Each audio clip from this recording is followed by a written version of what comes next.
I am addicted to Google Earth, 100%. Hi, I'm Charbel, a filmmaker, writer, and editor in New York. I created Underexposed, a series where I sit down with artists from all boroughs, highlight their work, and honestly promote mine too.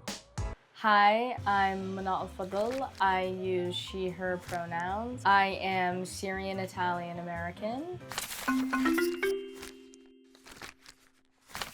I'm a painter. I primarily work on wood panels. I do sometimes work on canvas and linen, and with wood stains, a lot of inks, and a little bit of oil paint, so I guess you could call me an oil painter. I call what I'm working on now the Google Earth series. It started when the revolution in Syria ended. I had this very cathartic feeling towards creation. I was having a very hard time finding an actual means of creating how I wanted to think about image. I was thinking a lot about propaganda, and I was thinking a lot about bias. Initially became very curious in mapping in Google Earth. Is it biased? Is it unbiased? And I don't think there's an answer to that question, and that's what I'm exploring with using it. Hundreds of Google Earth saves. I have some of them categorized into portraits, into propaganda and political imagery, kind of like these old archives of old regime propaganda, and images that have from marketplaces. I mean, it's not that glamorous. I screenshot from these panoramas, put them into Photoshop to create really abstracted images. So I'll take the wood panel and I'll start doing these base layers in inks and wood stains to replicate. You know when you go on Google Earth or Google Street View, you can tap through it and you're like click, click, click, click, click, and you go down the street. For Syria's Google Street View, you can't do that because all of the images are self-uploaded by people. Basically, it's people who take panoramic images and then they self-upload it. A lot of the people who do it are archivists or tour guides. So there's a lot of people who are advertising tour guide businesses on Google Earth. Some people are archiving their towns. Other people I found were archiving destruction. This image was taken by a guy named Willy Kayema, who's not actually Syrian, he's German, who travels the world.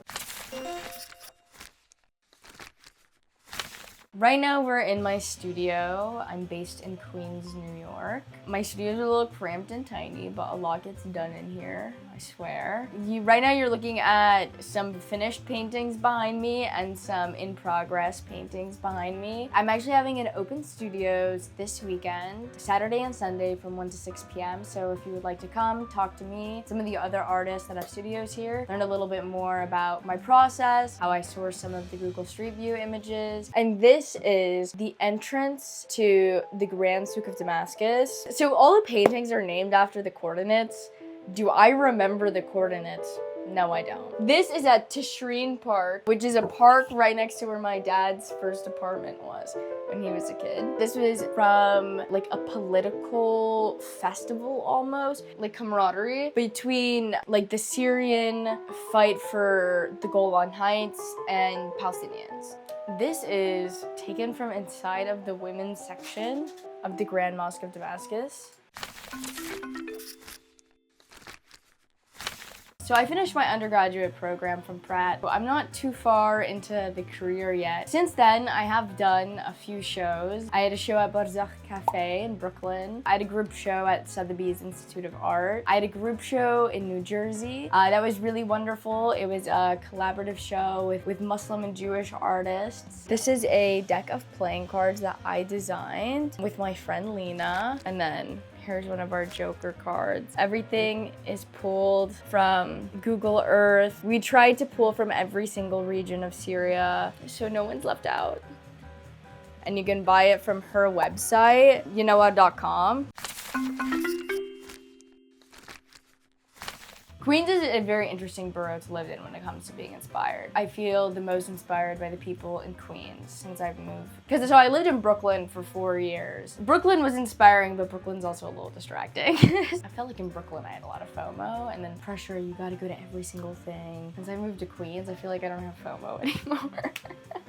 Especially Astoria. I feel like in Astoria, I'm surrounded by a lot of artists. I'm surrounded by a lot of culture here that I can really bounce off of in my work. No hate, Brooklyn.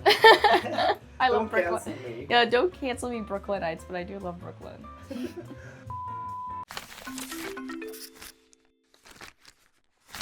Well, yeah, like, I'm seeing so much. It is like an endless amount of image. It is part of the reason why I'm making the work. There's like a nostalgia aspect. Part of the reason like I work with the Google Earth images is I think especially with a lot of first generation Levantine people, there's a level of nostalgia that I think is very dangerous for, you know, periods of time that, you know, maybe we should not necessarily be nostalgic for. I mean, a lot of the images on Google Earth are from like 2007, 2014, 2016, from during the war or right before the war in Syria. Although like some of the paintings might seem pretty or they're pretty images, there is this level of like brutal and violent period of time. Like, okay, I'm seeing the country that my family's from. If I had a nickel for every single Lebanese, Syrian, Palestinian, American that is like nostalgic for tyranny, I would be a millionaire. Like, it's kind of crazy.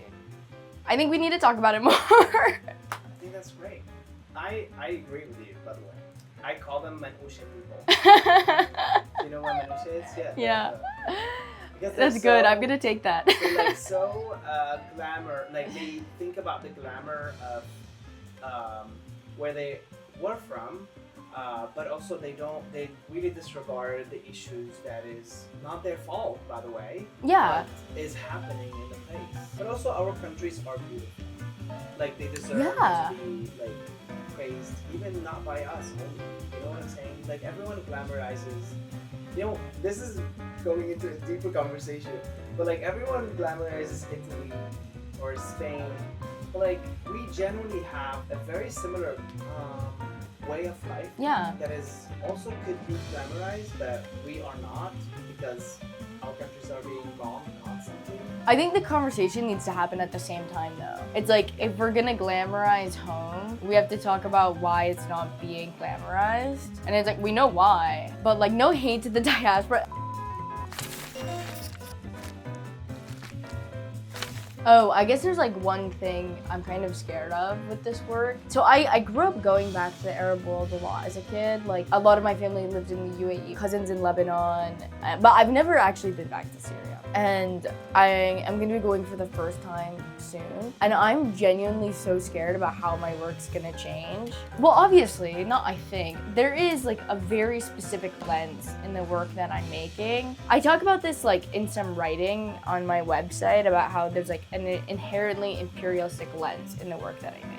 Something that I'm curious about is if that will change. Well, I mean, the biggest exploration that I'm thinking about with this work is a biased image. But then there's also, you know, like my bias with it. There's too much bias. God, put me away.